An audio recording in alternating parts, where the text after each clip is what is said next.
Welcome to Wickless Night. There is something different about a night with no light at all, no candle burning, no lamp in the corner, just darkness, silence, and the feeling that something may be closer than it should be. Tonight's stories come from people who lived through moments they still cannot explain.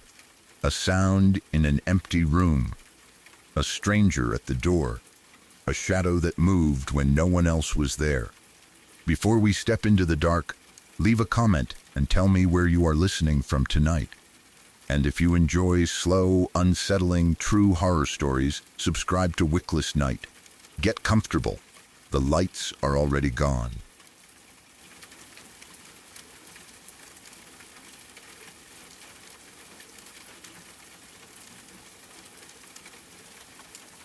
A close friend once told me a story about his family with so much conviction that I have never been able to dismiss it completely.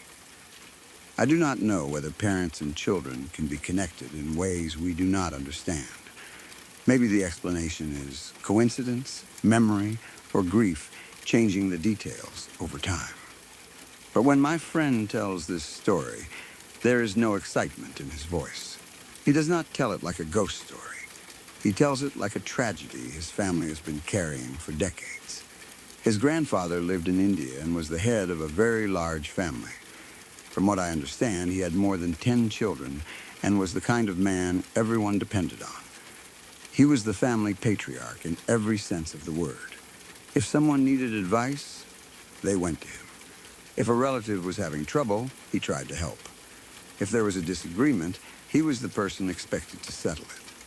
He was outgoing, dependable, and deeply involved in the lives of his children and extended family. At the same time, he was extremely stoic. He was not the type of man who complained about discomfort or made a dramatic event out of being unwell. He had apparently been strong and healthy throughout most of his life. According to my friend, his grandfather was almost never sick. He worked, traveled, handled family responsibilities, and continued living as though illness was something that happened to other people. That reputation is important because of what happened later. One of his daughters eventually moved to the United States to continue her education. She was one of my friend's aunts, although this happened many years before my friend was old enough to know her. I do not know the exact year. It was several decades ago, during a time when communicating between India and the United States was far more difficult than it is now. There were no mobile phones. There were no video calls, text messages, or instant updates through the internet. An international phone call could be expensive, difficult to arrange, or delayed. If something happened to a family member on the other side of the world, the news might not reach everyone immediately. My friend's aunt was living in a college dormitory in the United States. She was far away from her parents and siblings, probably farther from home than anyone in the family had lived before. That distance must have been difficult for everyone, especially her father. Still, she had gone there for an education and a future, and the family supported her decision. As far as they knew, she was safe.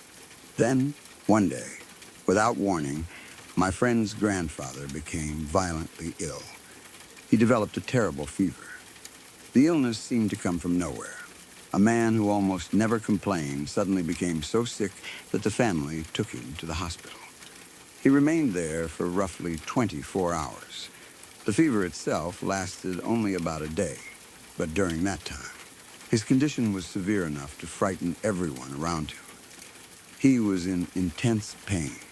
He repeatedly said that he felt as though he were burning. He did not describe an ordinary fever or say that he felt overheated. He said it felt like fire was inside him. According to my friend, his grandfather used vivid and disturbing language. He said his body felt as if it were burning from the inside out. He felt as though flames were moving through him. He could not escape the heat. The doctors and nurses probably treated it as a serious fever. A high temperature can make a person delirious.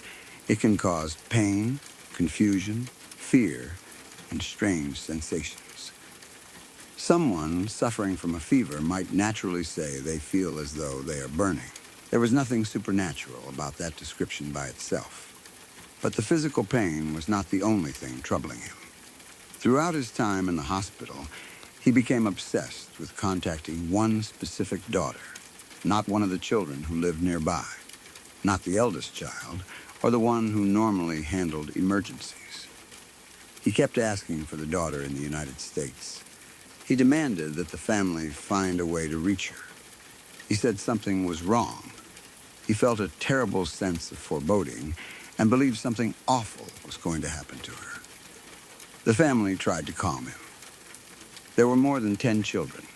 His daughter in America was only one of them, and there was no known reason to believe she was in danger. As far as everyone knew, she was living in her dormitory and attending school. No one had called with bad news. There had been no warning. They probably believed his fear was caused by the fever. Severe illness can make people anxious and irrational. It can bring forgotten worries to the surface. Perhaps he had always been afraid of his daughter living so far away, and in his weakened condition, that fear became overwhelming. The family may have told him they would try to contact her once he recovered, but he would not let it go. He was relentless. Again and again, he asked them to reach her. He insisted that something terrible was happening or was about to happen. The feeling seemed more real to him than the hospital room around him. He could not explain how he knew. He only knew that they needed to find her. At the same time, he continued describing the unbearable heat inside his body. He said he was burning. He said the pain felt like fire. He suffered through the fever for almost exactly the same period in which his daughter was facing a disaster thousands of miles away. That same day, a fire broke out in her dormitory in the United States. She did not survive. She died in the fire. According to the family, she was burned to death. The news had not reached her father when his fever began. He had not received a phone call telling him there was a fire. There was no television report in India warning him about an incident at her school. Communication was too slow, and the distance too great. Yet while his daughter was dying in flames, he was in a hospital telling his family that he felt as though he were burning alive from the inside.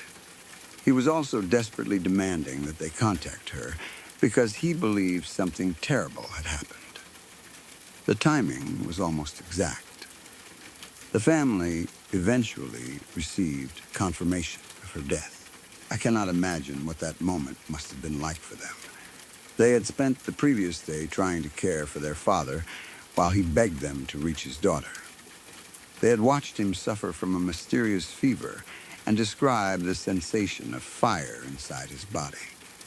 Then they learned that the daughter he had been asking for had died in an actual fire at nearly the same time. Any normal explanation must begin with coincidence. The grandfather developed a short but severe fever. Fever made him feel hot and caused him to speak dramatically about burning. Because one of his daughters lived far away, he worried about her. By terrible chance, she died in a dormitory fire that same day. There is nothing impossible about those events occurring together. Terrible coincidences happen. With a family that large, there were many children he could have worried about.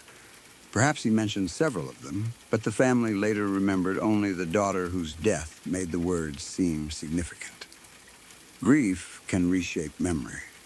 After a tragedy, people search through everything said and done beforehand, hoping to find a warning or meaning. A casual statement can become prophetic when remembered after the event. Maybe the grandfather often worried about his daughter in the United States. Perhaps he regularly asked the family to contact her. If so, his concern during the fever may not have been as unusual as it later seemed. The story may also have changed slightly as it was passed from one generation to the next. My friend was not present. He learned it from relatives who were already grieving. They may have told the story many times over the years. With each retelling, certain details could have become clearer, stronger, or more closely connected. The fever may not have occurred at the exact hour of the fire. His words may have been less specific originally. He might have said he felt unusually hot, and later the family remembered him describing flames. That is how memory sometimes works. I understand those possibilities. My friend understands them too. He is not someone who claims to have proof of a supernatural connection. What makes the story difficult to dismiss is the effect the event had on his grandfather. Before the fire, the man was described as energetic, outgoing, and deeply involved with the family. After his daughter's death, something in him changed. He became withdrawn. The grief seemed to remove the part of him that had once held everyone together. He was still present physically, but the man the family remembered from before the tragedy never fully returned. My friend only knew the quieter version of him. He never experienced the grandfather who laughed loudly, spoke to everyone, and carried the family's problems as though they were his own. He heard stories about that man from older relatives. They described someone warm, commanding, and dependable. But the grandfather my friend knew had a sadness around him. The fire had left a permanent shadow over the family. There was the ordinary grief of losing a daughter and sister so young and so far from home. Then there was the disturbing question of what her father had experienced while she was dying. Did he somehow feel her pain? Was the fever his body's reaction to something happening to his child on the other side of the world? Did he sense her fear? Was his desperate need to contact her simply a father's anxiety? Or was there something deeper behind it? No one could answer those questions. I think the uncertainty may have made the grief harder for him. If he truly believed he had felt her suffering, then he had experienced part of her death without being able to save her. He knew something was wrong. He asked his family to reach her, but the distance, the technology of the time, and the lack of information made action almost impossible. By the time the news arrived, she was already gone. A parent could carry enormous guilt from that, even if there was nothing they could have done. He may have wondered whether his pain was a warning. He may have believed that if the family had listened faster, they might somehow have reached her. Realistically, a phone call probably could not have stopped a dormitory fire. But grief is not always realistic. The mind searches for the moment when the ending could have changed. Maybe he replayed his hours in the hospital again and again. He remembered saying her name. He remembered the burning sensation. He remembered asking everyone to contact her. Then he pictured her alone in the fire. That connection may have haunted him for the rest of his life. My friend rarely tells the story casually. When he does, I can see that he believes his grandfather's experience was genuine. He may not know what caused it, but he does not think his family invented the event for attention. There was no benefit in creating a story like that. It did not make the loss easier. It only added another layer of pain. The family did not gain fame or money from it. They simply carried it privately. I have wondered whether there are scientific explanations for experiences like this. People sometimes speak of strong emotional bonds between parents and children. A parent may suddenly feel that something is wrong shortly before receiving bad news. Usually, those feelings can be explained by chance, anxiety, and selective memory. People worry about loved ones all the time. Most of those worries lead to nothing.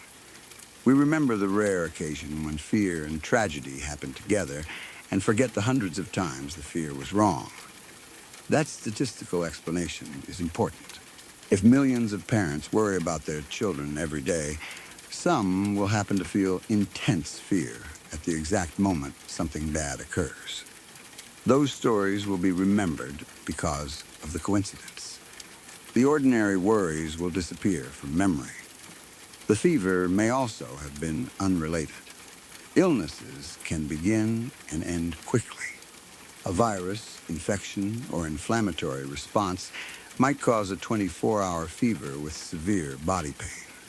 The sense of burning would be expected. It was only after the family learned how the daughter died that the fever took on another meaning. There is no medical evidence that one person can physically experience another person's injuries from thousands of miles away. At least not in any way science has reliably demonstrated. Still, emotional connections are complicated. The human brain notices patterns we do not consciously understand. Perhaps the grandfather had recently received a letter from his daughter that sounded unusual. Maybe she had mentioned unsafe conditions in the dormitory or concerns about the building. He may not have consciously recognized the warning, but the information could have remained in his mind and emerged during the fever. Or perhaps there was no hidden clue at all. Maybe it was only a terrible coincidence. That answer is simple, but it does not feel satisfying when my friend tells the story. The details line up too closely. A man who was almost never ill suddenly developed a fever that lasted only one day. He described himself as burning from within. He repeatedly asked for one specific daughter among more than 10 children. He believed something terrible was happening to her. At the same time, she died in a fire across the ocean. Even if coincidence explains everything, it is a cruel coincidence. My friend sometimes wonders whether the pain was shared because of the bond between them, not necessarily in a magical or religious way. Maybe the connection between a parent and child exists at a level humans have not fully studied. The grandfather had known his daughter from the moment she was born. He had watched her grow, helped raise her, and sent her across the world to build a future. Perhaps part of him remained connected to her, despite the distance. There are traditions in many cultures that speak about family bonds surviving distance and death. Some believe parents can sense danger around their children. Others believe strong emotional ties can carry dreams, warnings, or physical sensations. Stories like this appear in many countries. A mother wakes suddenly when her child is injured. A twin feels pain when the other twin has an accident. A relative dreams of a death before receiving the news. Most can never be verified. Some are likely shaped by memory. But they continue to be told because they describe something people deeply want to believe and deeply fear. We want to believe love connects us even when we are separated. We fear that such a connection might also allow us to feel a loved one's final suffering. For my friend's grandfather, whether the connection was real almost did not matter. He believed something had happened. His family watched him call for his daughter before they knew she was dead. Afterward, they could not treat those words as meaningless. The event became part of the family's understanding of the tragedy. It did not replace the facts. A dormitory caught fire. A young woman died far from home. Her family was unable to reach her. Her father happened to become seriously ill at the same time. Those are the facts as my friend understands them. Everything beyond that is interpretation. Maybe his body was reacting to a normal infection. Maybe his mind selected the daughter he worried about most. Maybe the timing has been compressed over the years. Maybe the family unknowingly changed the story as they repeated it. Or maybe a father felt his daughter dying. I cannot say. What I do know is that the event changed him. He had once been the center of a huge family. People remembered him as outgoing, strong, and almost impossible to bring down. He was the kind of person who helped everyone else through their problems. After the fire, he became quieter. The loss seemed to turn him inward. He no longer carried himself with the same energy. My friend grew up knowing that version of his grandfather while hearing descriptions of the man he had been before. That difference made the aunt's absence feel even larger. My friend never knew her. He never knew the grandfather she had known either. In a way, the fire took both people from the family. One died physically. The other survived, but was never fully the same. That may be why my friend tells the story with such certainty. To him, it is not a piece of folklore. It explains the sadness he saw in his grandfather. It explains why older relatives spoke about the past with a heaviness that never disappeared. It explains the cloud that remained over the family long after the funeral. I have looked at my friend while he tells it. There is no enjoyment in his expression. He does not seem interested in whether the listener believes in psychic connections or the supernatural. He is remembering the pain of people he loves. He knows some details were passed down to him. He knows he cannot prove the exact timing. But he believes the central story. His grandfather became violently feverish. He said he was burning alive from inside. He demanded that the family contact one daughter in particular. That daughter died in a fire the same day. For the rest of his life, he carried the loss. Sometimes I think the most frightening part is not the possibility of a supernatural connection. It is the helplessness. If the grandfather truly felt what was happening, the connection gave him no power to stop it. He sensed danger, but could not identify the location, call for help, or reach his daughter. He suffered without understanding why.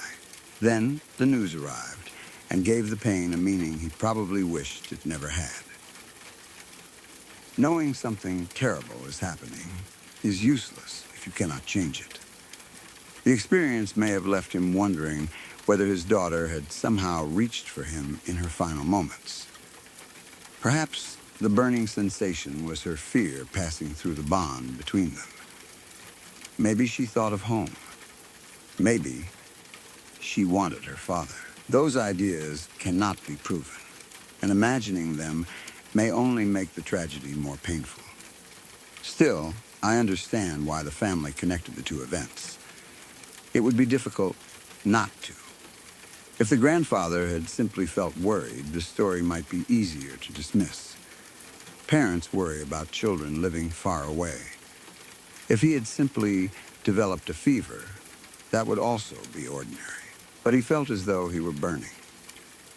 His daughter died by fire. He called for her repeatedly. She died the same day. The combination is what keeps the story alive. I do not know whether parents and children share some deeper connection. I do not know whether the human mind can sense the death of a loved one across thousands of miles. Maybe there is no mystery at all. Maybe grief connected two unrelated events and preserved them as one story. That may be the most reasonable explanation. But when my friend talks about his grandfather, I cannot reduce it completely to coincidence. I think about an old man lying in a hospital in India, surrounded by a large family, suffering from a fever that seemed to come from nowhere. I imagine him saying that fire was moving through his body. I imagine him calling for the name of the daughter who lived across the ocean. His family tried to comfort him, believing the fever had made him confused. At that same time, somewhere in the United States, his daughter's dormitory was burning. By the time the family understood why he had been so afraid, there was nothing anyone could do. The fever passed after about a day. The daughter never came home. And according to the people who knew him best, the man who emerged from that hospital was never truly the same again.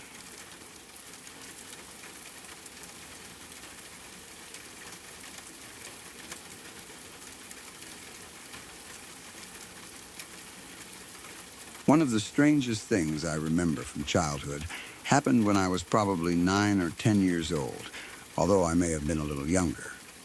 Even now, I do not know how to explain it. Maybe it was a child's imagination. Maybe I was half asleep during some of the encounters. Children can see shapes in darkness and turn them into things that feel completely real. I understand all of that, but the memory has never felt like an ordinary dream. For several months, every few nights, something would appear beside my bed. My bed was pushed close to the corner of my bedroom. There was a narrow space between the side of the bed and the wall, and the corner of the room was close enough that something could remain hidden there without me seeing its full body. That was where it appeared. I would be lying in bed at night, usually trying to fall asleep, when a head would slowly rise into view beside me. The closest thing I can compare it to is an alien. It did not look like a normal person, an animal, or anything I recognized. Its head seemed too large or shaped incorrectly, and its face had an unnatural appearance. I cannot remember every detail clearly now. Time has blurred some parts of it. What I remember most is the way it watched me. It would lift its head just high enough to look over the side of the mattress.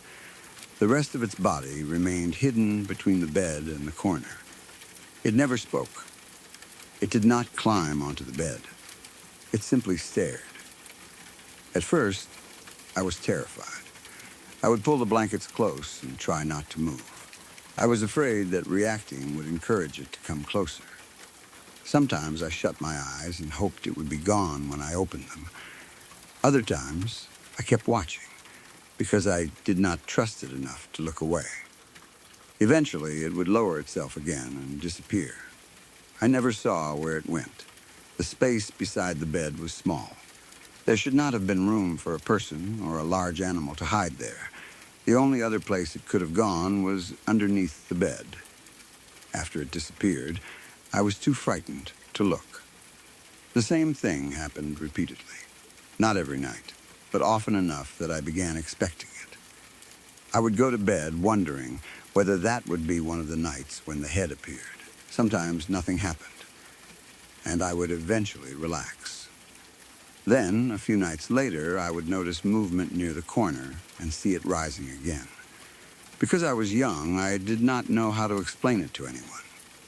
I may have thought adults would not believe me. Maybe I was afraid they would say I had imagined it, or that I was trying to avoid going to sleep.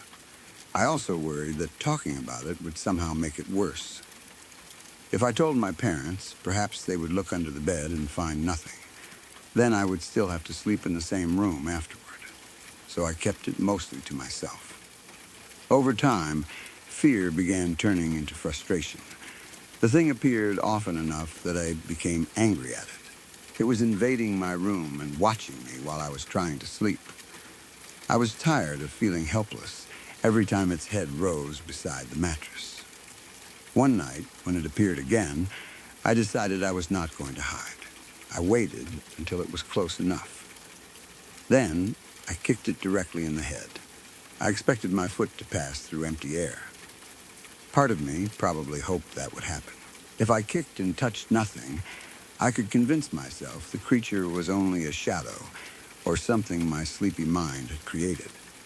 Instead, my foot struck something. The feeling was unlike anything I had expected. It was soft and wet, almost as if my foot had pressed into a large water balloon. Another way I have described it is like stepping on an octopus. The surface seemed to move and squish around my foot. There was resistance, but it did not feel solid like a human skull or the body of an animal.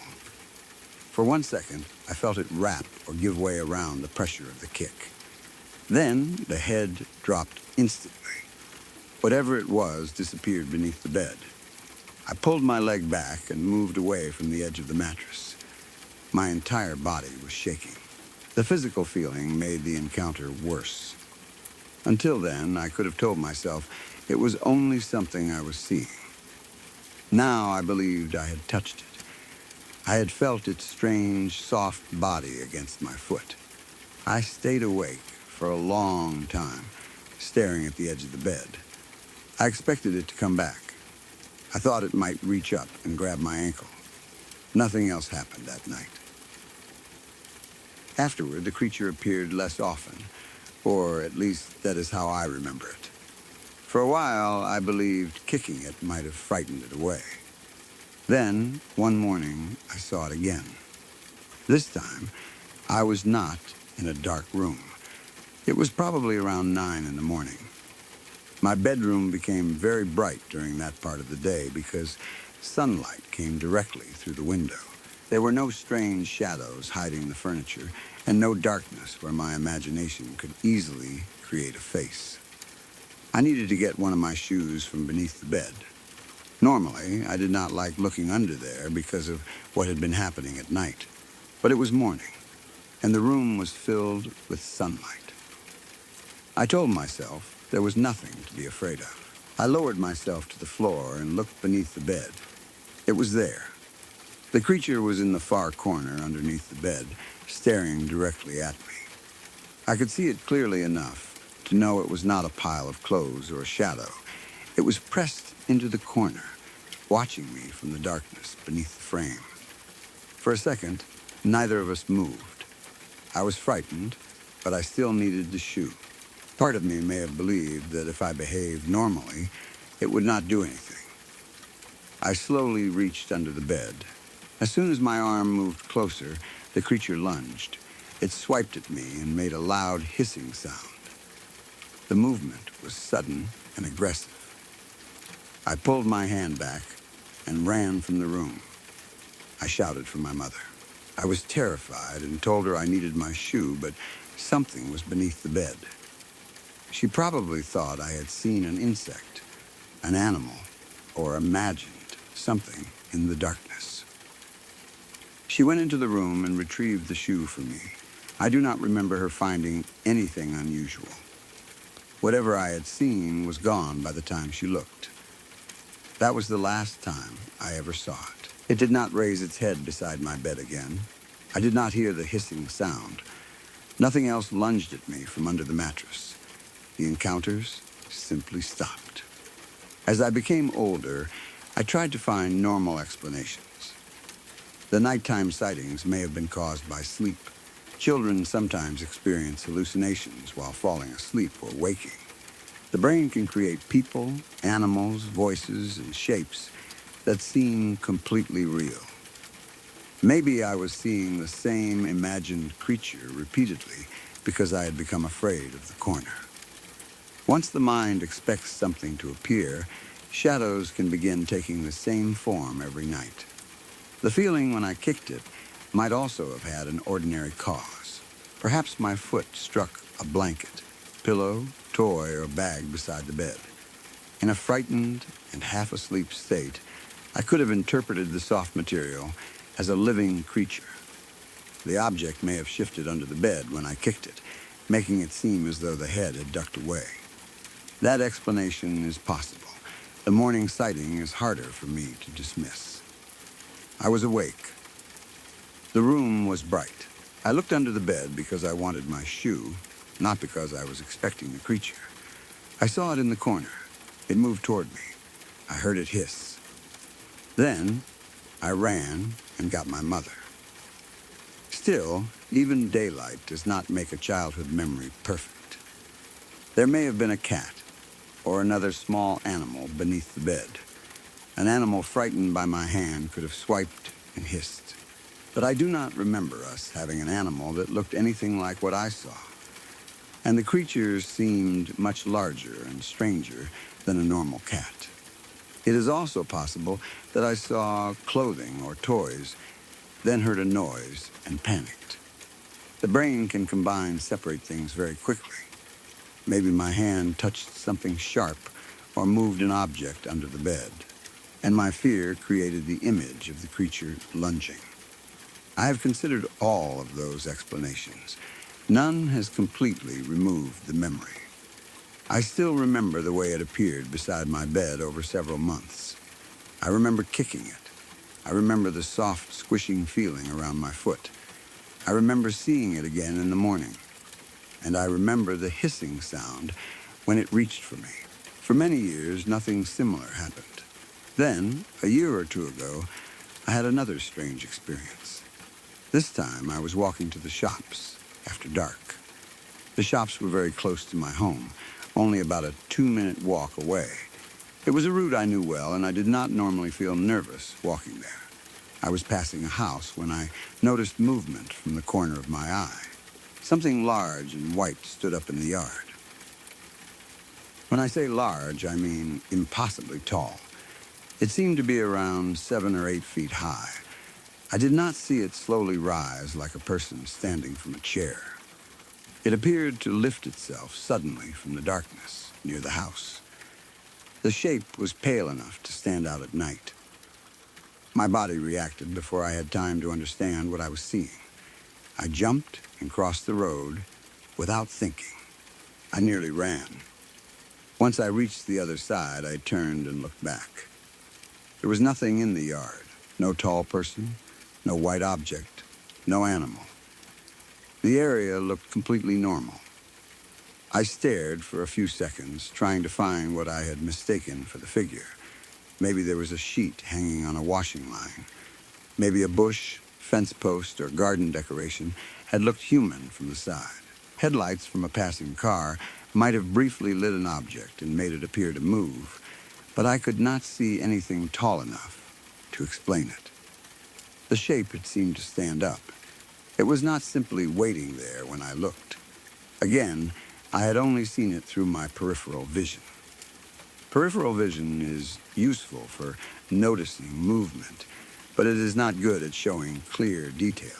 The brain often fills in missing information and can make ordinary objects seem threatening. That is probably what happened. I noticed something white moving in a dark yard, and my mind turned it into an enormous figure. By the time I looked directly, the illusion was gone. That explanation is reasonable. It still frightened me badly. The most recent incident involved my phone. I had left it on my bed while I went to take a shower.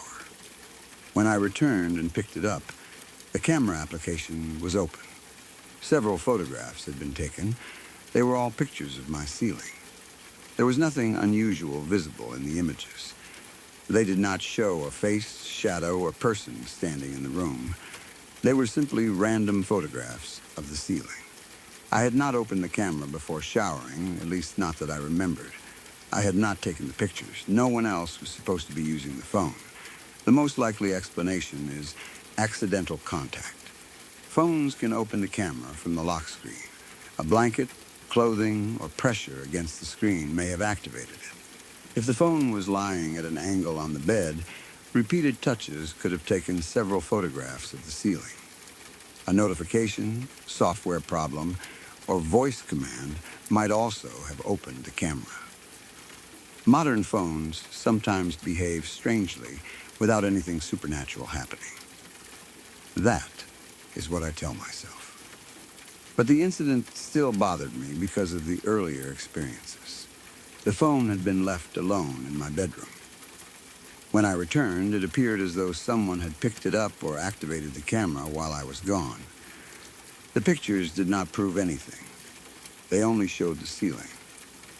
Still, I wondered what had caused the phone to take them.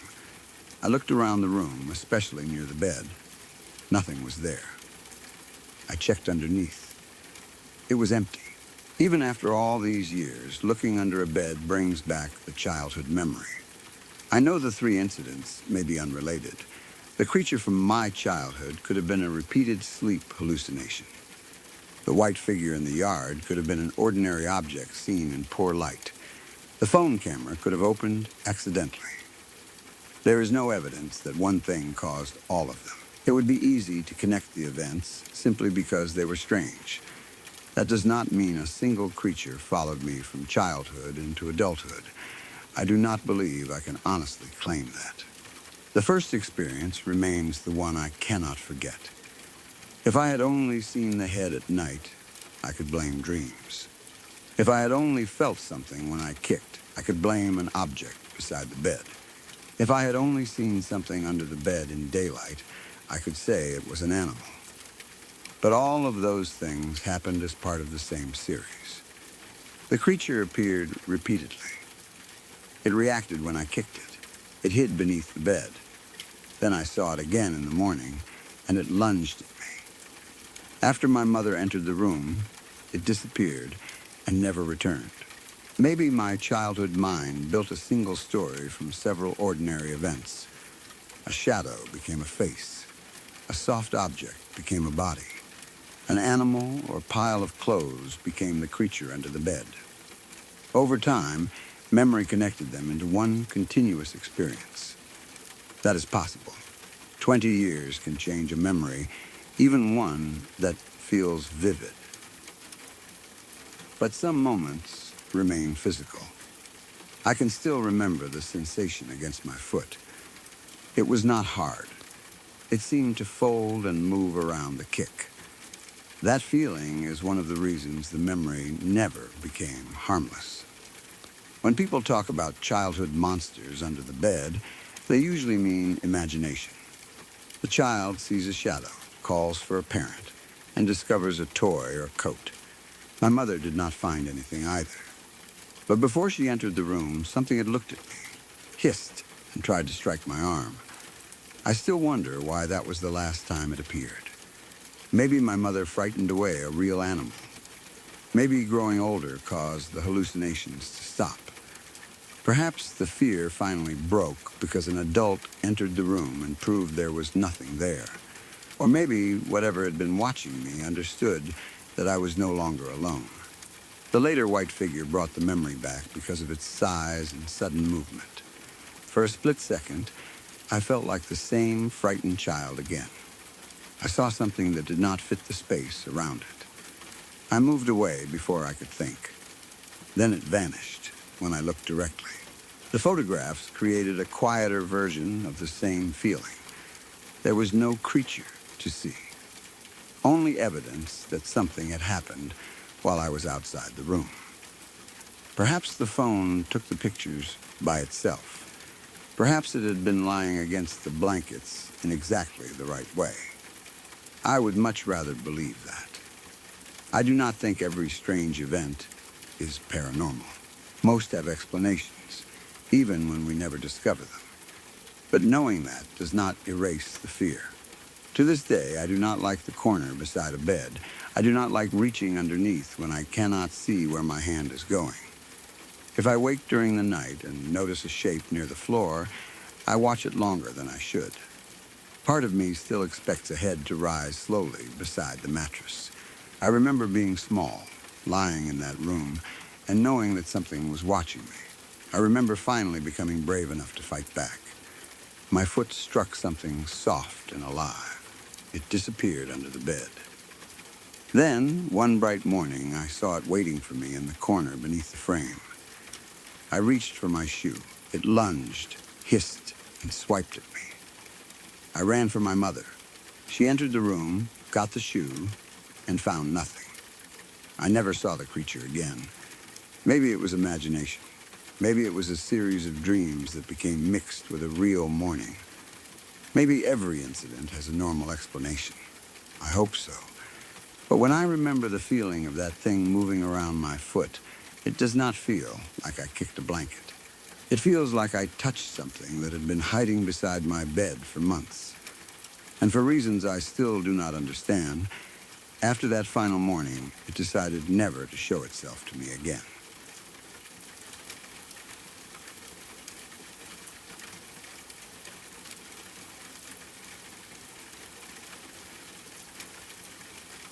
When I was around 12 years old, and even now, I still hate going into basements because of it. It was late at night, probably around 1 in the morning. My parents were not home, or at least they were not nearby enough for me to call for help immediately. I was upstairs by myself, and my dog was outside. I think I was watching John Wick. That detail matters because I had become completely caught up in the movie. I was 12, full of confidence, and convinced that I could handle myself if anything happened. At the time, I was taking karate lessons. I also had a few weapons in the house, including a sword and nunchucks. They were not professional weapons, and I was obviously not some trained fighter, but in my mind, I was prepared for anything. Then I heard a loud thud from the basement. It was not a quiet creak or the sound of the house settling. It sounded like something heavy had fallen. I paused the movie and listened. The house became silent.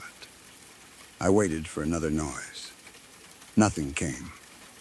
The basement was directly below part of the house, and it was large enough that many different things could have caused a sound. Something could have fallen from a shelf. An object might have tipped over near the bar. The fish tank equipment could have shifted. There were normal explanations. But it was 1 a.m, I was alone, and the sound had been loud enough to make me believe someone might be down there. A sensible 12-year-old would have called a parent, locked the door, and stayed upstairs. Instead, because I had just been watching an action movie, I decided I could investigate. I picked up either the sword or the nunchucks. I honestly cannot remember which one anymore. In some versions of the memory, I see the sword in my hand. In others, I remember gripping the nunchucks.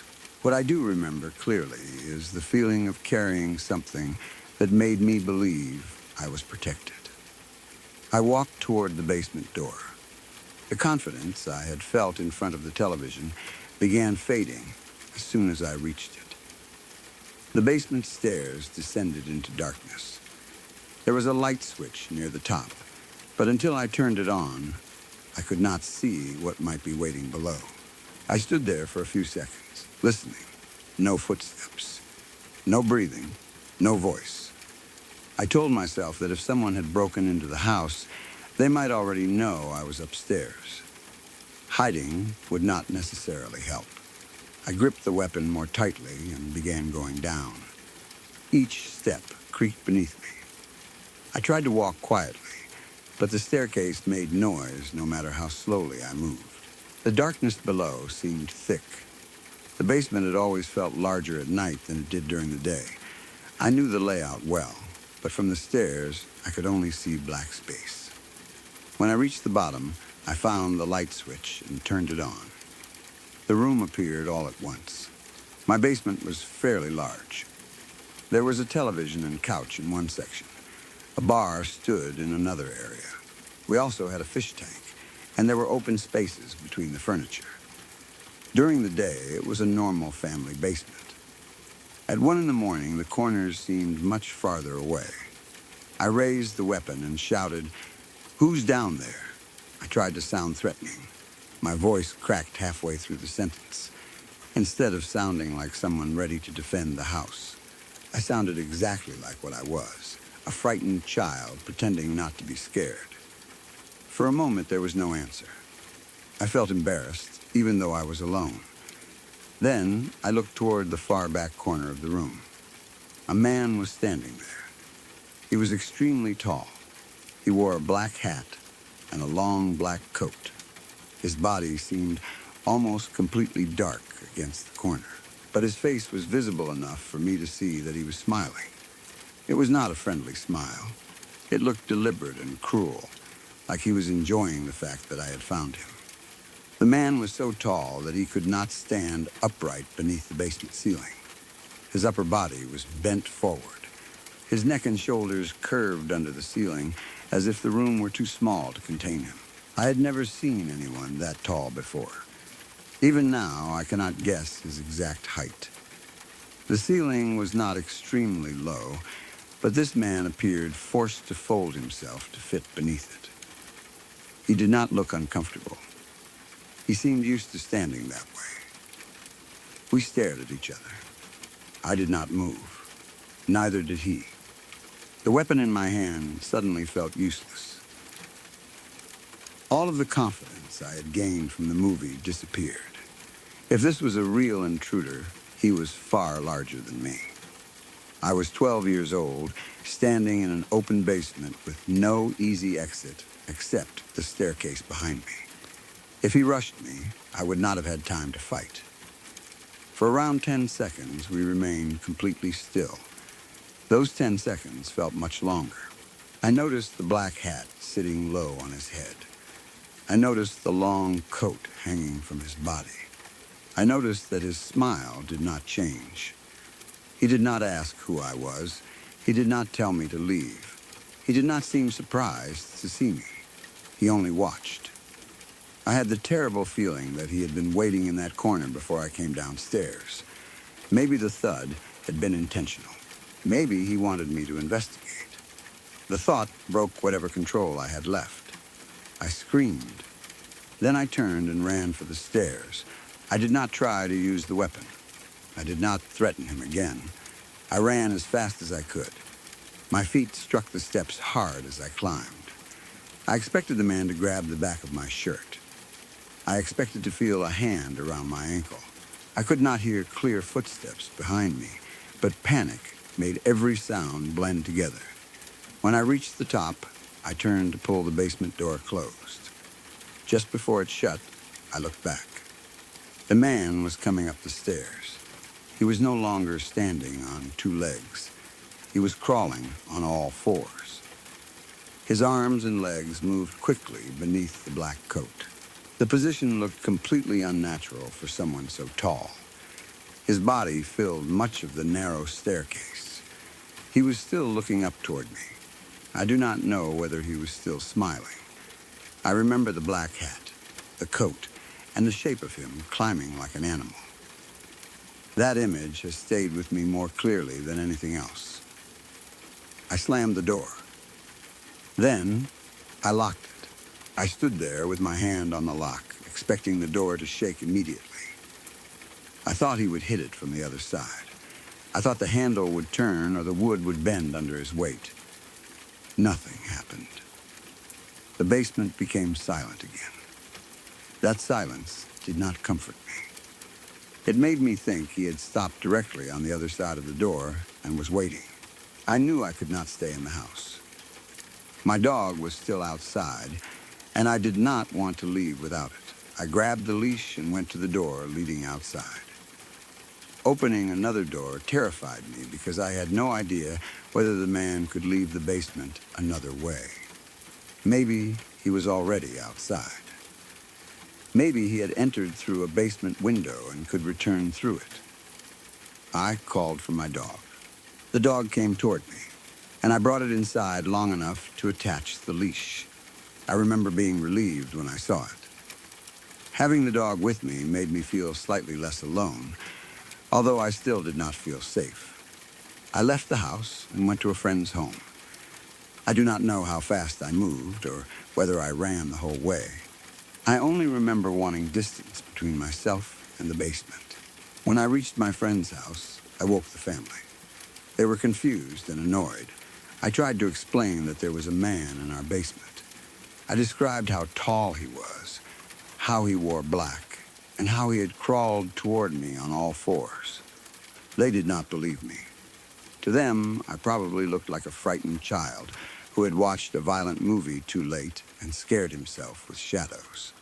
I was crying and struggling to speak clearly. That may have made the story sound even less believable. My parents were eventually contacted. They were angry that I had left the house in the middle of the night and woken another family. They did not understand why I had taken the dog or why I refused to return immediately. I told them again that someone had been in the basement. They checked the house. There was nobody there. The basement door was still locked, or at least there was no sign of anyone forcing it open. The windows and outside entrances did not show obvious damage. Nothing seemed stolen. There was no black hat, coat, or evidence that a tall stranger had been hiding in the corner. The basement looked normal. That should have proved that I imagined it, but I knew what I had seen. I had not only caught a quick glimpse of a shadow, I stood under the basement light and looked directly at the man. We locked eyes. I saw the smile. I saw him bending beneath the ceiling. Then I saw him crawling up the stairs. For a long time afterward, I refused to go into the basement alone. Even during the day, the far corner made me uncomfortable. That was where he had stood. I could not look at it without imagining the black coat appearing against the wall again. If someone asked me to get something from downstairs, I tried to convince them to come with me. When I had no choice, I turned on every available light before descending. I checked the corner immediately. I also watched the stairs whenever I left, afraid that the man would appear below me again. Nothing else happened. I never saw him a second time. There were no more loud thuds that I could not explain. The basement door did not open by itself. My dog did not react to anything unusual. The man existed only in that one memory. As I became older, I began considering other explanations. The most obvious one is that I fell asleep while watching the movie. Maybe I dreamed the entire event. I could have imagined hearing a noise, walking downstairs, seeing the man, and escaping. Then perhaps I woke in another part of the house, or became confused, and genuinely believed it had happened. But I remember leaving the house. I remember putting the dog on a leash. I remember waking my friend's family. Those actions happened in the real world. Other people remembered me arriving frightened in the middle of the night. So even if part of the experience was a dream, I must have been awake by the time I left. It is possible I experienced a waking nightmare or hallucination.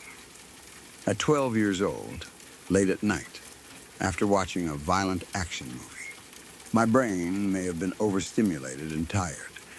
The loud thud could have been real. When I went into the basement, shadows from furniture might have formed the shape of a person. The black hat could have been an object on a shelf. The coat could have been darkness hanging behind something tall. Once my brain decided a man was standing there, it may have created the face and smile. When I ran, my imagination could have turned a shadow on the stairs into a crawling body. Fear can create convincing images. That explanation makes sense. But the basement light was on. I was not staring into complete darkness. The figures stood in the far corner, but I could see enough detail to identify clothing, posture, and expression. The smile was what frightened me most. A pile of objects might resemble a person, but it is harder to explain seeing a face react. Maybe there was an actual person in the basement. That possibility may be more frightening than a hallucination. Someone could have entered through a window or unlocked door. He might have been homeless, intoxicated, mentally unwell, or trying to hide. A very tall man in a long coat could have stood hunched under the ceiling. When I screamed and ran, he may have chased me on his hands and feet to move faster on the staircase. After I locked the door and left, he could have escaped through the way he entered. By the time my parents checked, he was gone. That explanation accounts for almost everything.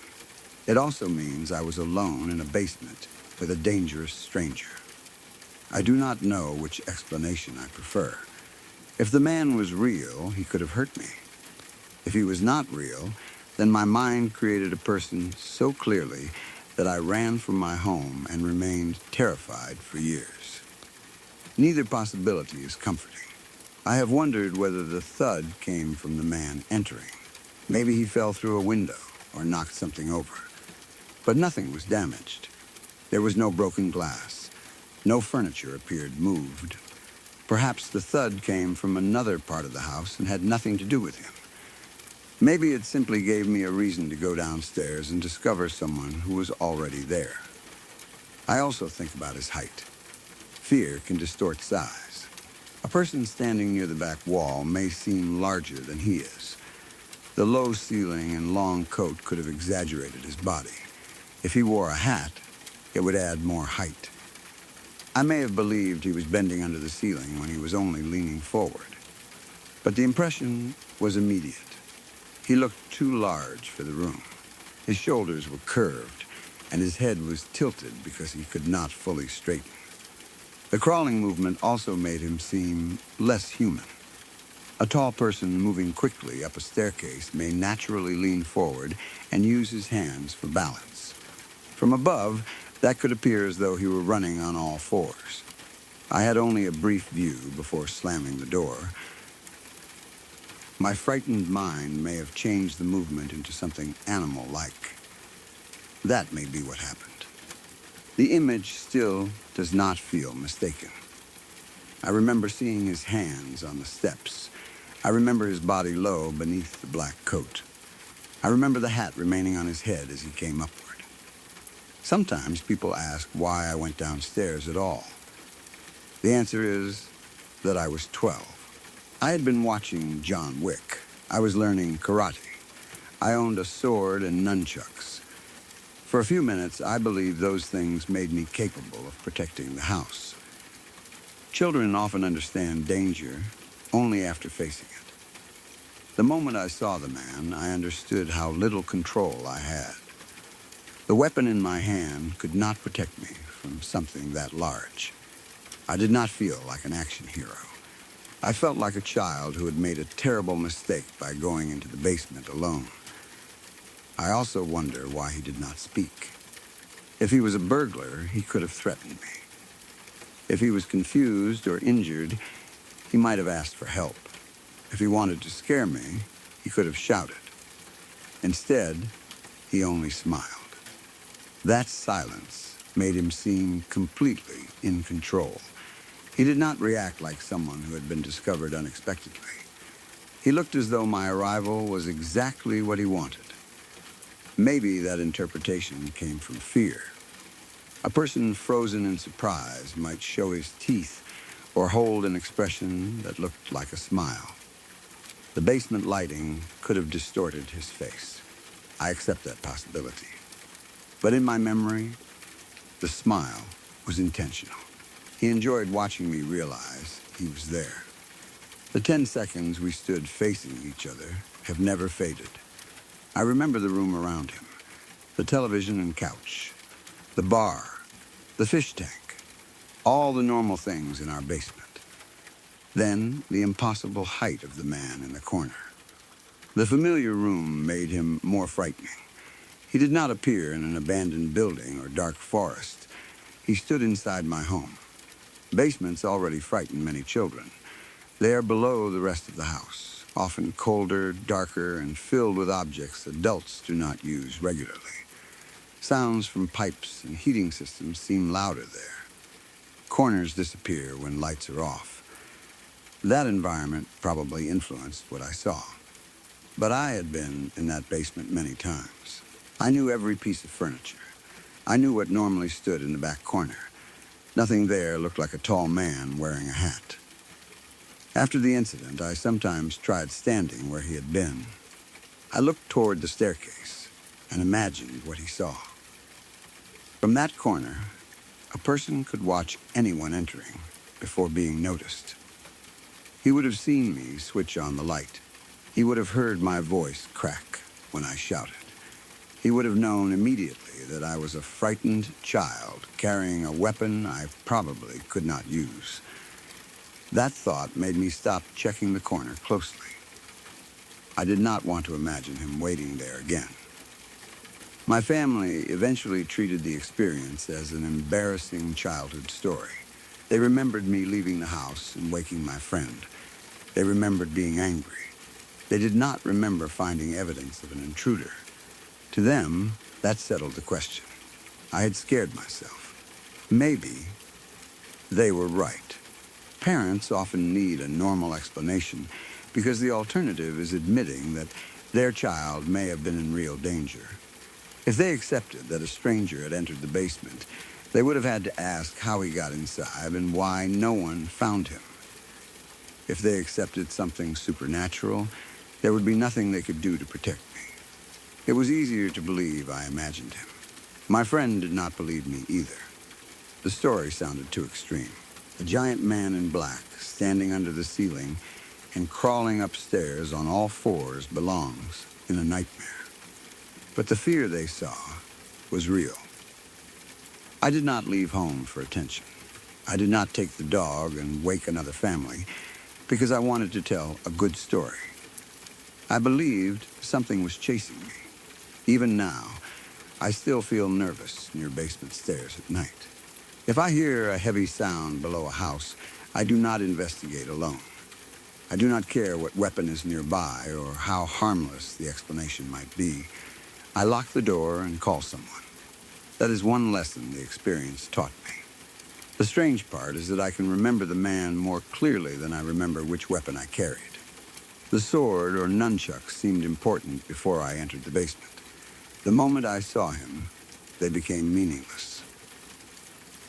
What stayed with me was his face, the hat, the black coat, the way his body bent beneath the ceiling, and the smile.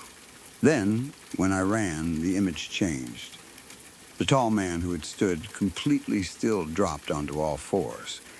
He came up the staircase like an animal. I sometimes wonder whether I truly saw him grab the steps or whether my mind created that detail afterward. Maybe I only saw a dark shape moving upward. Perhaps the coat spread around him, making it look as if he had 4 limbs on the stairs.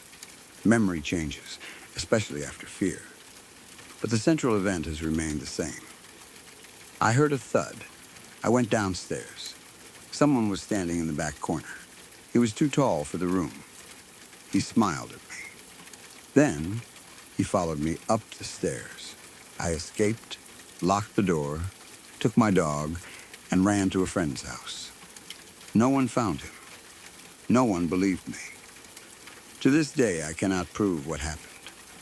Maybe it was a real intruder who escaped. Maybe I suffered a hallucination brought on by exhaustion and fear.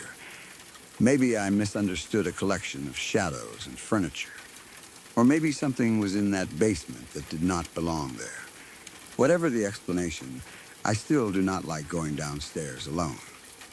When I stand at the top of a dark basement staircase, I remember being 12 years old with a weapon in my hand, believing I was brave enough to face anything. Then, I remember the light coming on. I remember the tall man waiting in the corner, and I remember looking back as I closed the door and seeing him crawl toward me on all fours.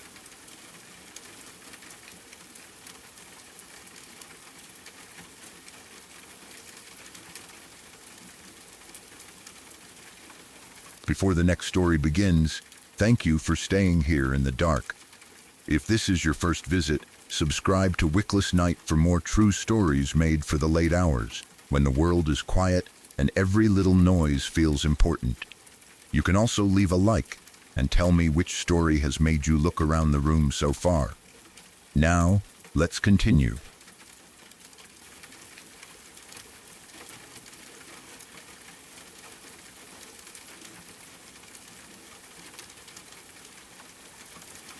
About a week before we all graduated from high school, one of my friends decided to have a party and bonfire at the top of an old quarry near his house. Calling it a quarry is not completely accurate. There was no water at the bottom, so it was more like a massive empty pit with a high cliff surrounding most of it. From below, the rock walls formed almost 3/4 of a circle, like a giant stone bowl carved into the land. The place was surrounded by thick woods. It was far enough from the nearest houses that we could play music and have a fire without bothering many people. Teenagers from the area occasionally went there to hang out, but reaching it required some effort. My friend's house was about a mile from the entrance to the woods. From there, you had to walk along a trail for another 10 minutes before reaching the bottom of the quarry. Once you arrived, a steep, rocky path followed the left rim of the bowl and eventually climbed to the top of the cliff. It was not an official trail. There were loose stones, uneven ground, and areas where slipping could have been dangerous. To the right of the climbing path was the open quarry and the drop below. To the left was dense forest. That evening, everyone met at my friend's house at around 7. We gathered supplies, talked about what we were bringing, and prepared to leave together. The plan was to walk through the woods as a group before the sun went down completely. Just as everyone was about to go, a woman I was seeing at the time said she needed to get home. I was her ride. I did not want to make the entire group wait for me, so I told them to continue without me. I knew the route well enough. and planned to meet them at the quarry. They left while I drove her home. By the time I returned to my friend's house, it was around 7:45. The others had already been gone for a while. I knew the sun would be setting soon, so I did not waste any time.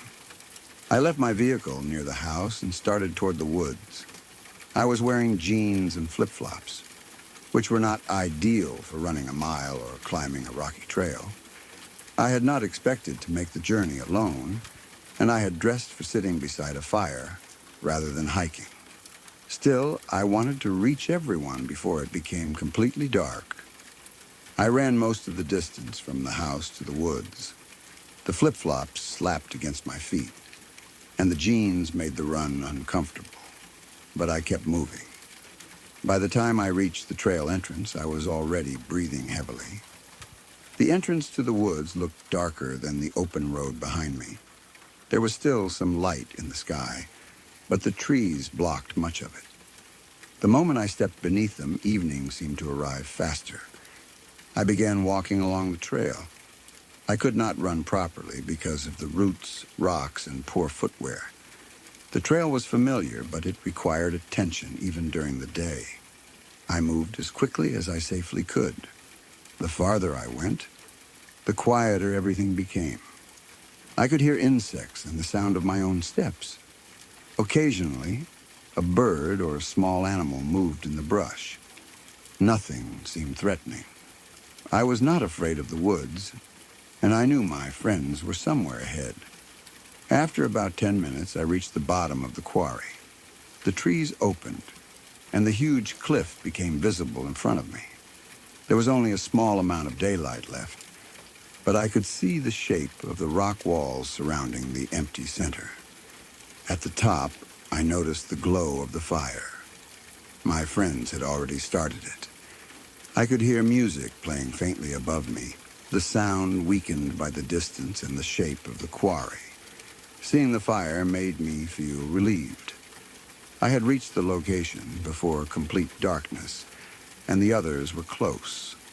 All I needed to do was climb the path. The route to the top began along the left side of the quarry. It followed the rim upward, gradually becoming steeper and rockier. I started climbing. The path was only about 4 or 5 feet wide in most places. To my right was the quarry wall, an open drop. To my left was a dense section of forest that seemed to begin immediately beside the trail. The trees were thick enough that I could not see more than a short distance between them. As the remaining daylight faded, the woods became almost completely black. I concentrated on my footing. Loose rocks shifted beneath my flip-flops, and I occasionally had to use my hands to steady myself. I could still hear the music above, which helped guide me. The firelight appeared brighter as I climbed. I knew I was getting close. About 3/4 of the way up, I reached a smaller path branching to the right. This side path led toward the cliff edge, where someone could look over the quarry. In the dim light, I mistook it for the route to the top. The main trail continued upward. But from where I stood, the turn looked as though it might lead more directly toward my friends. I followed it. The smaller path was narrower and moved out toward the open rock. After walking a short distance, I realized it did not continue to the party. It ended at an overlook. From there, I could see my friends above me. The fire burned near the top, and I could make out several people gathered around it. I called to them. I wanted them to know I had arrived and also hoped someone might point out the correct route.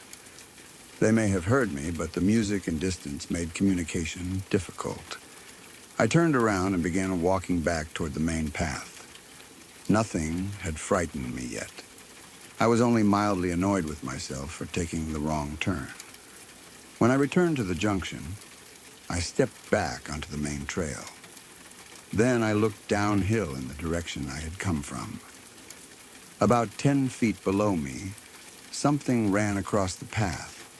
It moved from the quarry side on my right directly into the dense woods on my left. The entire sight lasted perhaps a second. It was tall. It moved on 2 legs. Beyond that, I could only describe it as a blur. It crossed the 4 or 5 foot wide path with incredible speed and disappeared into the trees. I froze. My mind could not immediately understand what I had seen. It was not low to the ground like a deer, dog, or coyote. The shape rose vertically. It had the height and general form of a person, but it moved too quickly for me to identify any clear features. I did not see a face. I did not recognize clothing. I could not tell whether it had hair, fur, or bare skin. There was only the impression of a tall, two-legged figure moving across the trail. The strange part was where it came from. On the right side of the path was the quarry. There was no normal route from that direction that I knew of. The figure seemed to appear from the rocky side below the trail, cross directly behind where I had just been standing, and enter the forest. For it to have been there, it must have either climbed up from the quarry or waited near the edge of the path. I had been walking alone below it only moments earlier. The thought struck me immediately. Whatever it was may have been watching me climb. I stood at the junction, staring into the woods where it had disappeared. The trees were completely still. I listened for branches breaking or footsteps moving through the leaves. There was nothing. That silence made the sighting feel even less natural. A large person running into dense forest should have made noise. Branches should have snapped. Dry leaves should have moved. An animal of that size should have disturbed the undergrowth. I heard none of it. I called out, "Is someone there?" My voice sounded small against the quarry and trees. No one answered. I called again, louder. Nothing. The music continued faintly from above, but the forest beside me remained silent. For a few seconds, I considered walking toward the place where the figure entered. Curiosity told me to check. Maybe one of my friends had come down to scare me. Perhaps someone from the party had seen me take the wrong path and hidden below the trail. It would have been the kind of stupid prank teenagers might attempt. But the figure had moved too quickly, and there was something about its shape that stopped me from following. It did not feel like a friend running away after a joke. The fear that came over me was immediate and physical. I had never felt anything like it before. My chest tightened. My arms and legs seemed to become cold. Every instinct told me to get away from the woods. I turned and ran toward the top of the quarry. The path was steep and covered with loose rock, but I no longer cared about falling. I climbed as quickly as possible in the flip-flops, using my hands when I needed to. I expected something to come out of the forest behind me. I imagined the figure returning to the path and following. I did not look back. The firelight grew brighter. The music became louder. Then I reached the top and saw my friends. The sight of other people brought immediate relief, but I was still panicked. I went directly to them and told them what had happened. I described the figure running across the trail below me and disappearing into the woods. My friends reacted with a mixture of concern and disbelief. Some thought I was joking. Others suggested it had been an animal. The first thing I did was check who was present. I counted everyone and asked whether anyone had gone down the trail. All of my friends were at the top. No one admitted leaving the party to scare me. No one was missing. They had arrived together, started the fire, and remained nearby. It was still possible one of them was lying, but the timing would have been difficult. For someone from the group to create the sighting, they would have needed to leave the top without being noticed, climb down a dangerous section near the quarry, cross the trail below me, enter the forest, and somehow return to the party before I arrived. I had run the final part of the trail immediately after seeing the figure. There was not enough time for someone to circle around and beat me to the top. I also would have heard them moving through the woods. After checking everyone, I looked back toward the trail. From the top, I could see only a small portion of the path before it disappeared among the rocks and trees. Nothing followed me. The fire and people made the area feel safer, but I could not relax. I kept looking toward the forest. Every movement between the trees made me think the figure was standing there.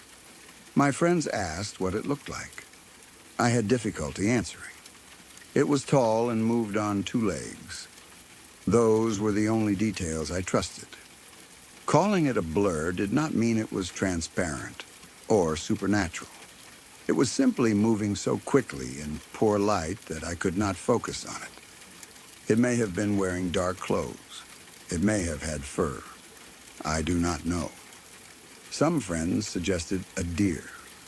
A deer can rise tall when seen from the side, and its quick movement may look almost upright for a moment.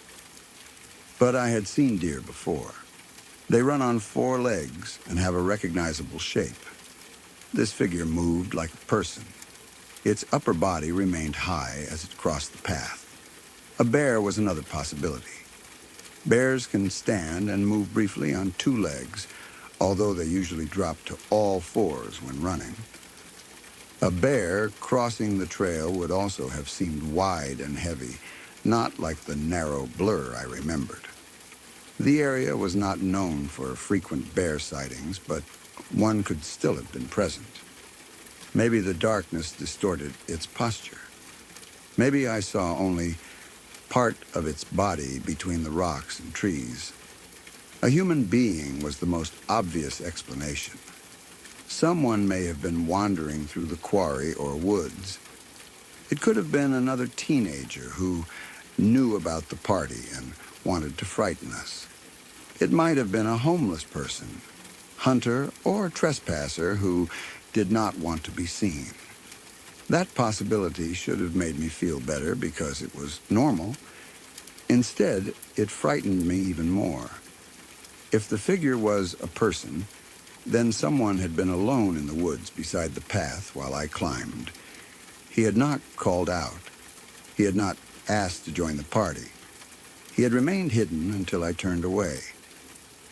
Maybe he had followed me from the entrance.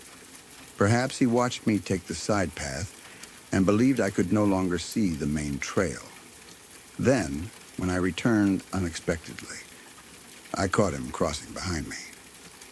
That idea still bothers me. A person hiding in the woods could have intentions far more dangerous than an unknown animal. I stayed at the party, but the rest of the night felt different. The quarry no longer seemed like an empty place where only our group was present. The dark forest beside the fire felt occupied. I tried to enjoy myself, but I remained aware of the path and tree line. When someone went to get more wood or stepped away from the group, I watched until they returned. I did not want anyone walking alone. Eventually, we all left together.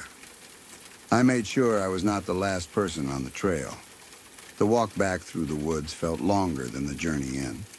We had flashlights and several people, but I kept looking toward the places where the beams ended. Nothing appeared. No one followed us. The figure did not show itself again. In the days afterward, I kept replaying the sighting.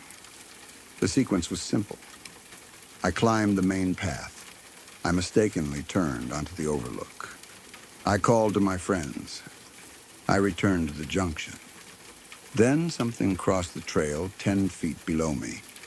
If I had stayed on the main path instead of taking the wrong turn, our paths might have crossed directly. I may have reached that exact spot at the same moment the figure came from the quarry side. The thought made my mistake feel strangely fortunate. By taking the overlook path, I had delayed myself. Whatever crossed the trail passed below instead of meeting me face to face. I have returned to the quarry since then. I have gone during the day and at night. Part of me hoped to find a normal explanation. I studied the path where the figure had appeared. I looked at the rocks on the quarry side and the forest on the left. In daylight, the area seemed less mysterious. The trail was narrow but visible. The rocky slope could potentially be climbed, although it would not be easy. An athletic person might have reached the path from below. Animals could also move through the area. The dense woods contained game trails and gaps that were difficult to notice in darkness. During later visits, I found nothing unusual.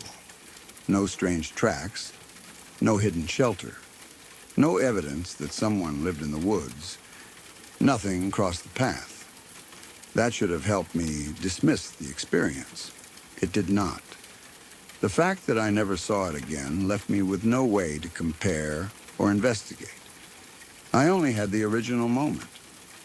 Over time, I considered whether exhaustion affected me.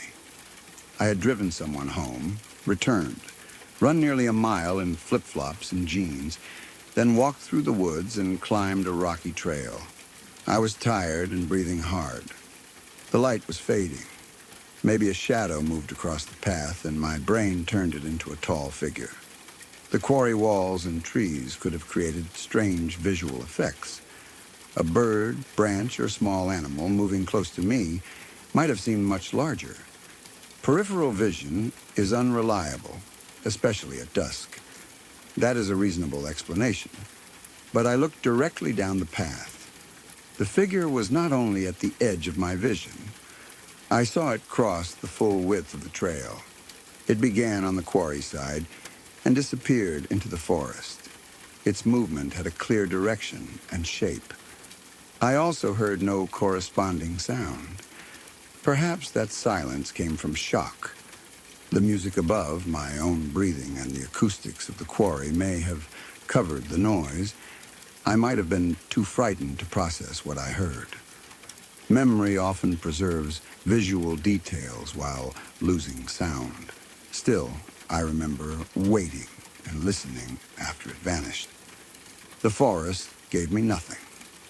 Another explanation is that one of my friends did prank me and never admitted it. Teenagers can be committed to a joke, especially when someone reacts strongly. Maybe a friend climbed down earlier and hid near the trail.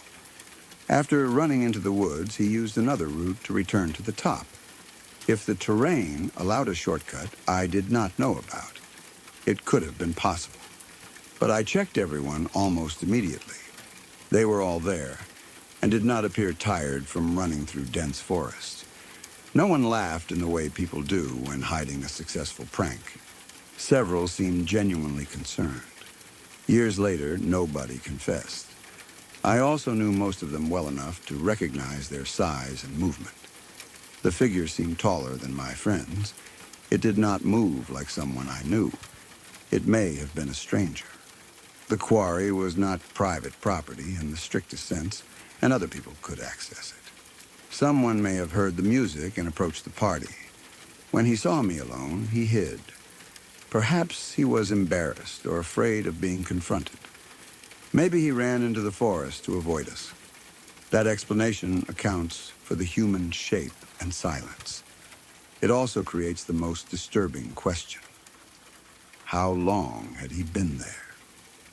The path from the woods entrance to the quarry took about 10 minutes. I had walked it alone while the light faded. If the stranger was moving in the same direction, he could have followed me the entire way. I would not have heard him if he stayed far enough behind. Once I began climbing, he might have moved along the lower quarry edge. When I turned onto the overlook, he attempted to cross the trail unseen. I returned too soon and caught him. If that is what happened, I am glad I ran. I do not know what he wanted. There is also the possibility that it was an animal I simply failed to identify. That is probably the most likely answer. The world contains strange-looking animals, especially when they are sick, injured, or seen under poor lighting. A deer moving uphill could appear upright. A large dog jumping across the path might briefly show only its rear legs and torso. A bear could rise as it climbed. The two-legged appearance may have lasted less than a second. My mind could have completed the rest. Yet the fear I experienced did not feel like confusion over an animal. It felt like recognition without understanding. I saw something shaped like a person, but some part of me believed it was not one. That instinct is difficult to explain scientifically. Fear does not prove anything supernatural. The body can react strongly to ordinary threats.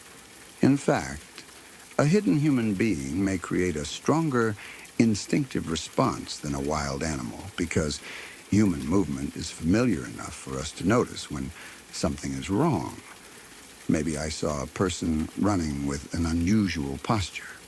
The speed, darkness, and silence made him seem inhuman. I have wondered what would frighten me more if I learned the truth. If it was some unknown creature, then something moved through those woods that I cannot name. It was tall, fast, and comfortable near the edge of a quarry after dark. I had been alone in its territory.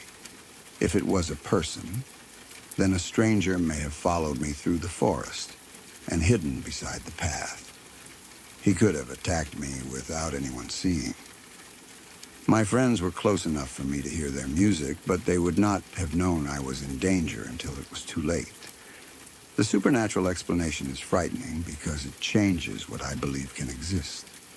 The human explanation is frightening because it is completely possible. Sometimes I think the figure had been standing near the quarry side of the path, waiting for me to pass. Maybe it was not running away from me. Maybe it was changing position. It could have crossed into the woods so it could follow from cover. That thought came to me later and made the memory worse. At the time, I assumed it disappeared because it was frightened or did not want to be seen. But I never saw which direction it traveled after entering the forest. The woods ran beside the path all the way toward the top. It could have moved parallel to me while I climbed.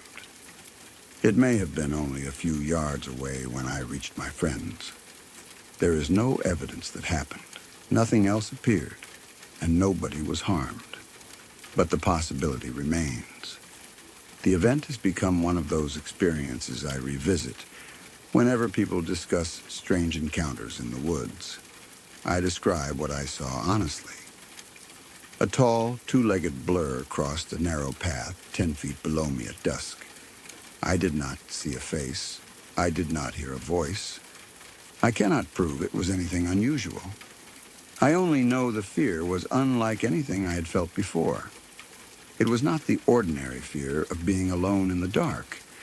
It was the feeling that something had been close to me without my knowledge. The quarry amplified that feeling.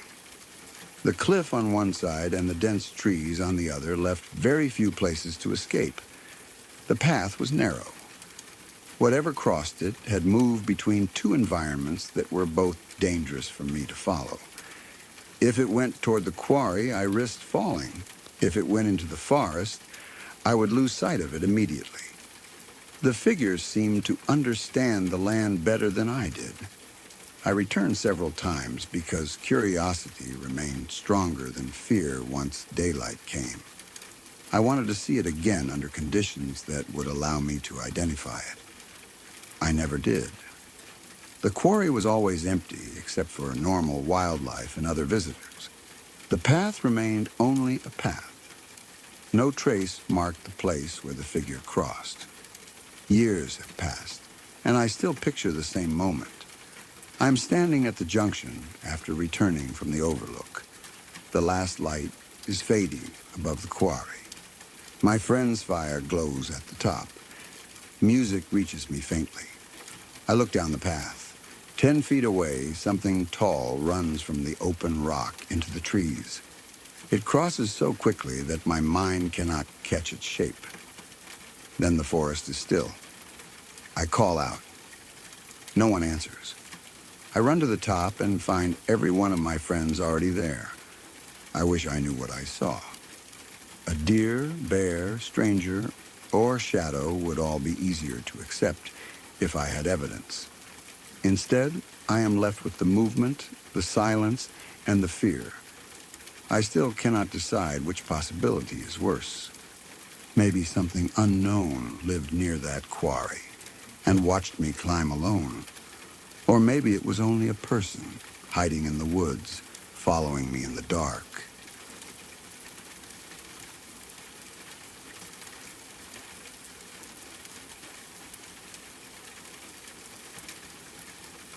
I was 16 years old when this happened, and more than 15 years later, I still have no explanation for it. It was late at night, just before bed. I was in the bathroom brushing my teeth, following the same routine I followed every evening. The flat was quiet. My parents were somewhere else inside, and my brother and I shared a bedroom at the opposite end of a long corridor. The bathroom door opened directly into that corridor, so anyone standing outside it would have been only a few feet away from me. The lights were on. There were no dark rooms, strange shadows, or poor visibility that could have caused confusion. I was standing in front of the sink, looking into the mirror and brushing my teeth, when I heard my brother outside the bathroom door.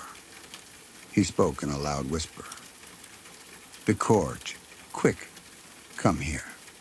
I recognized his voice immediately. There was nothing uncertain about it. It did not sound similar to my brother or vaguely like him. It was his voice, using the same tone and way of speaking he always used. He sounded urgent. I assumed he wanted to show me something before our parents noticed, or perhaps he had found something funny and did not want to shout through the flat. Because I was still brushing my teeth, I told him to wait. I expected him to either leave or explain what he wanted. Instead, he repeated himself. "Vicorge, quick, come here." He was still whispering loudly, and he still sounded as though he were directly outside the bathroom door.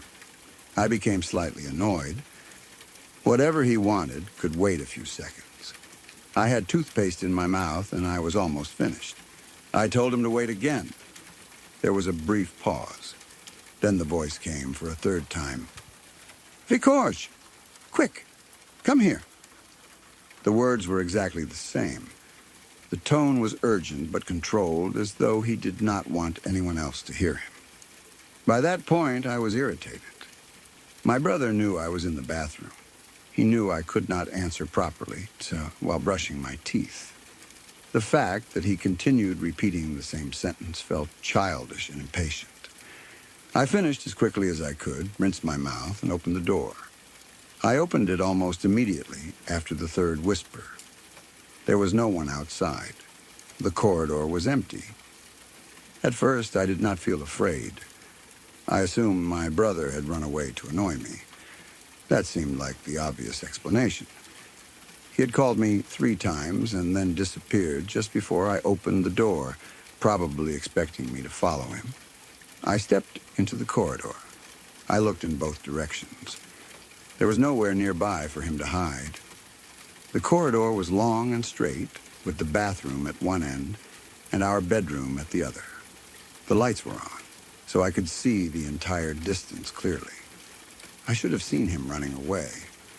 I should have heard his footsteps. The floors were not silent. Anyone moving quickly through the flat would have made noise, especially at night when everything else was quiet. But I had heard nothing. I was still more angry than frightened. I thought he had somehow slipped away without me noticing. I stormed down the corridor toward our bedroom. As I walked, I called out loudly, "What?" There was no answer. I reached the bedroom and entered. My brother was in bed. He was tucked under the blankets up to his chin. Headphones covered his ears, and music was playing loudly enough that he had not heard me approach. He looked completely relaxed. He was not out of breath. He was not trying to hide a smile. He did not look like someone who had just run the full length of the corridor and jumped beneath the covers. I stood in the doorway, still expecting him to admit he had been joking. He noticed me, pulled off his headphones, sat up, and looked confused. "What?" he asked, the same word I had just shouted at him. His reaction stopped me. I asked what he had wanted. He stared at me as though he had no idea what I was talking about. I told him that he had been outside the bathroom door calling me. He denied it immediately. He said he had been in bed listening to music. I thought he was lying. That was the only explanation that made sense. I accused him of trying to scare me. He continued looking confused. I asked again whether it was a joke. He shook his head. That was when the fear began. My brother has never been good at lying.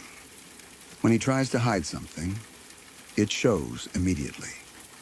He changes his expression, avoids eye contact, or starts laughing. He is also sensitive. If he had been playing a joke and then saw how frightened I was becoming, he would have admitted it. He would not have continued pretending after realizing I was genuinely upset. But he did not look guilty. He looked concerned.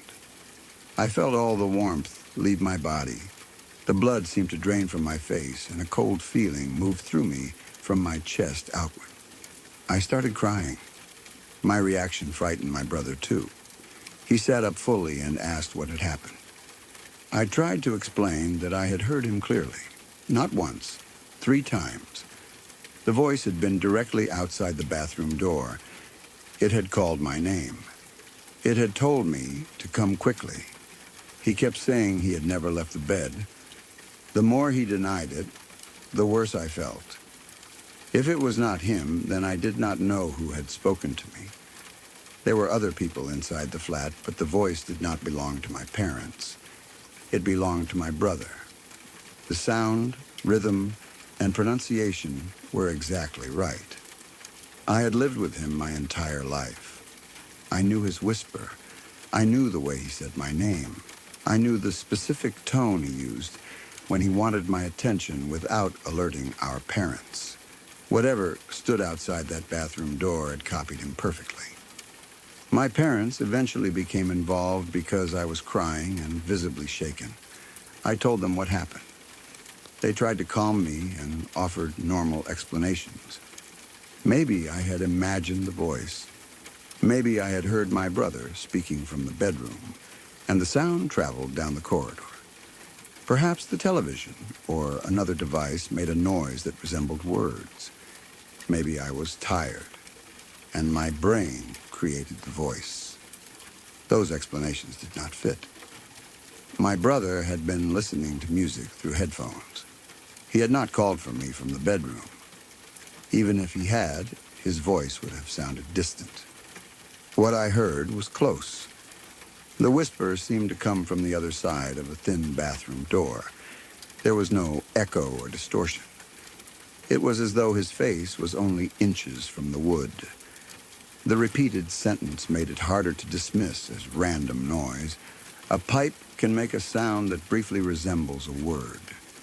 Music from another room can create the impression that someone said your name. But I heard a complete sentence. "Vicorch, quick, come here." Then I heard it again. Then a third time. Each repetition was clear. Each sounded like my brother. I had even responded between them. The voice seemed to react to the fact that I was not coming. When I told it to wait, it called again. That interaction made it feel real. I was not lying in bed, half asleep. I was standing upright, brushing my teeth. I was awake enough to become annoyed, answer several times, rinse my mouth, and open the door. There was no transition between sleep and waking, no missing time, no dreamlike changes in the flat. Everything happened in a normal sequence. That is why the experience stayed with me. If it had happened while I was falling asleep, I could blame a dream. If I had heard the voice only once, I could blame the pipes or music. If my brother had been standing in the corridor laughing when I opened the door, it would have been an ordinary prank. Instead, the hallway was empty, and my brother was already in bed. The timing was impossible. I opened the door only seconds after the final whisper. For my brother to have created the voice, he would have needed to run down the full corridor, enter our bedroom, climb into bed, pull the blankets up to his chin, place the headphones over his ears, start the music, and make himself appear completely relaxed. He would have needed to do all of that without me hearing him. The corridor was long. The lights were on. I stepped outside almost immediately. There was no hidden doorway he could have used, no shortcut, no place where he could have waited until I passed. It could not have happened. I have replayed the sequence many times. Maybe more time passed between the whisper and opening the door than I remember. Fear can distort time. What felt like 2 seconds might have been 20, but even 20 seconds would have been difficult. I was angry and trying to confront him. I did not stand in the bathroom thinking for a long time. I rinsed quickly and opened the door, and I should still have heard him running. Maybe he had never been outside the bathroom. Perhaps the sound traveled from the bedroom in an unusual way. Buildings can create strange acoustics. Pipes, vents, and hallways can make voices seem closer or come from the wrong direction. My brother might have called me earlier and forgotten, but he had headphones on and was surprised to see me. He also denied speaking at all. His voice would have needed to travel from the bedroom, down the long corridor, and somehow sound as if it were directly against the bathroom door. It would also need to remain loud enough for me to understand every word. That seems unlikely. My parents believed I imagined it. I understand why. There was no person in the hallway. My brother denied speaking. Nothing else unusual happened that night. The easiest explanation was that my mind created the voice. Auditory hallucinations can happen to healthy people. Stress, tiredness, anxiety, and lack of sleep can cause someone to hear a familiar voice briefly. People sometimes hear their name called when nobody is there. The brain is especially good at recognizing voices we know well. Perhaps I heard a combination of normal household sounds, and my mind turned them into my brother's whisper. But it happened 3 times. The words remained the same. The voice sounded urgent and intentional. I responded, and it repeated itself. I was not particularly tired or stressed, at least not that I remember. I was only brushing my teeth before bed. There was no reason for my mind to create such a specific interaction. Another explanation is that my brother played the joke and has continued lying for more than 15 years.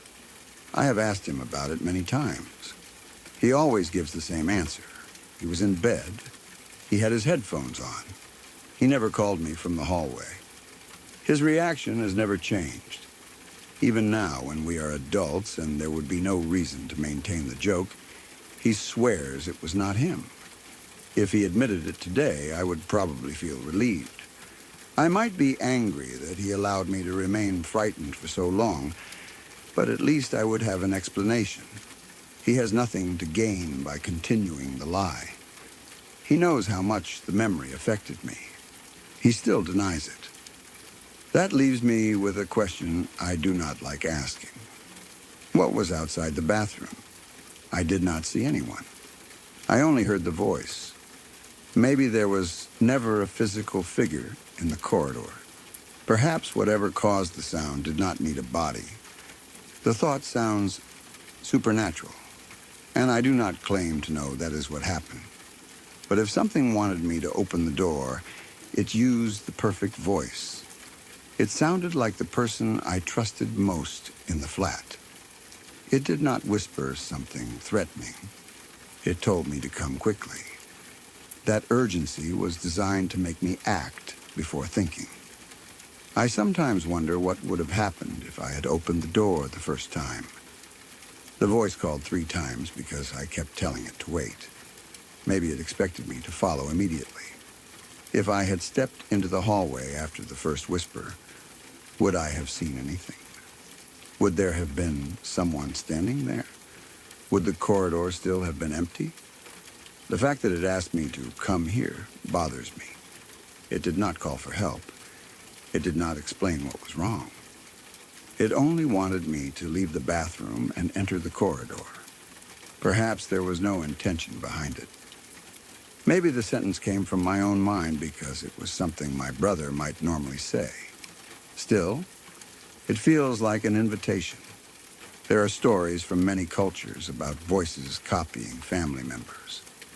People describe hearing a parent call from another room when that parent is not home. Some hear their child crying from outside the house while the child is asleep beside them. Others hear their own voice repeated from a dark area. I did not know those stories at the time. I learned about them much later. Hearing them did not prove anything, but they made my experience feel less isolated. The details are often similar. The voice is familiar. It calls from a place the listener cannot immediately see. It asks the person to come closer. When the listener checks, no one is there. Some people call these mimics. Others believe the experiences are caused by memory, acoustics, or the brain misinterpreting sound. I do not know which explanation is correct. I only know that the voice outside the bathroom copied my brother perfectly. For a long time afterward, I became nervous when someone called me from another room. I would answer first and wait for a response. Sometimes I checked where the person was before following the voice. If my brother called me, I wanted to see him. I did not trust the voice by itself anymore. The bathroom also felt different after that night. Every time I brushed my teeth before bed, I remembered the whisper. I would look at the door and wonder whether I might hear it again. I sometimes kept the door open so I could see the corridor. Other times, I locked it, although a lock would not have protected me from a voice with no visible source. Nothing similar ever happened again. I did not hear my brother call from an empty room. No one whispered outside the bathroom door. There were no footsteps or figures in the corridor. It was one isolated event. That makes it easier to dismiss, but harder to investigate. If it happened repeatedly, I could record the hallway or check the acoustics. I could compare the sound with my brother's real voice. But it happened once, late at night, and left no evidence. All I have is memory. Memory can change. More than 15 years have passed. Perhaps the corridor was shorter than I remember. Maybe the door was open longer. Perhaps my brother's headphones were not on when I first entered the bedroom. Small details can shift over time. But the central moment has never changed. I heard him outside the bathroom. He called my name 3 times. I opened the door. No one was there. I found him in bed with music playing. He had no idea why I was asking what he wanted. My emotional reaction also remains clear. I did not become frightened while inside the bathroom. I became annoyed. That matters because I was not already expecting something supernatural. I did not interpret the voice as a ghost or intruder. I believed it was my brother. The fear only came after I saw him in bed and realized the timeline did not make sense. My body reacted before I could create an explanation. I went cold. I began crying. I knew immediately that something was wrong. My brother's confusion frightened me more than any prank could have. If he had laughed, the whole event would have ended. Instead, he looked at me as though I was the one behaving strangely. To him, I'd suddenly entered the bedroom shouting, "What?" while he listened to music. He had no memory of calling me. From his perspective, nothing unusual had happened until I appeared. That difference between our experiences remains unsettling. I heard a full interaction. He experienced none of it. It was as though the voice existed only for me. Maybe that is exactly what happened. An auditory hallucination would be private. My brain could have produced my brother's voice without him hearing anything. The fact that the voice used my name and a familiar sentence would make sense because the mind builds hallucinations from known information. That is the explanation I try to accept. It is reasonable. It does not require anything supernatural. But even that explanation is disturbing. If my own mind created the voice, it did so perfectly enough to make me argue with it. I trusted it completely. I believed a person stood only inches away. That means our senses can create experiences that feel as real as anything outside us. There is no way to protect yourself from a sound when it comes from your own brain. Still, I cannot fully believe it was imaginary. The voice had position. I could tell exactly where it came from. It was not inside my head or distant in the flat. It was outside the door, at the height where my brother's mouth would have been. The volume was controlled, like someone trying to whisper loudly enough for me to hear without waking others. It sounded physical. It sounded present. My brother remains skeptical, but he does not accuse me of lying. He knows I believed what I heard. When the story comes up, he repeats that he was in bed and never left the room. He remembers my face and the way I started crying. That is his evidence that something frightened me, even if he does not believe the voice was real. My parents still think I imagined it. They may be right. I do not expect anyone to believe in something based only on one person's memory. But I know the difference between a vague noise and my brother speaking. I heard him clearly. More than 15 years later, I can still hear the sentence in my mind. "Vicorge, quick, come here." And the first time, it sounded urgent. The second time, impatient. The third time, exactly the same voice waiting directly outside the bathroom door. I opened it almost immediately. The corridor was empty. At the other end of the flat, my brother was tucked into bed with his headphones on, completely confused by my question. He still swears he never called me, and I still do not know what did.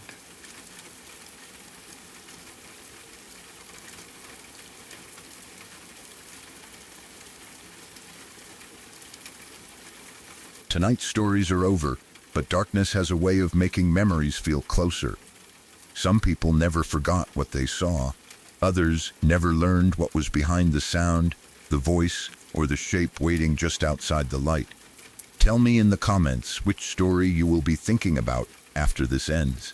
Subscribe to Wickless Night for more true accounts from the hours when no one wants to be awake alone.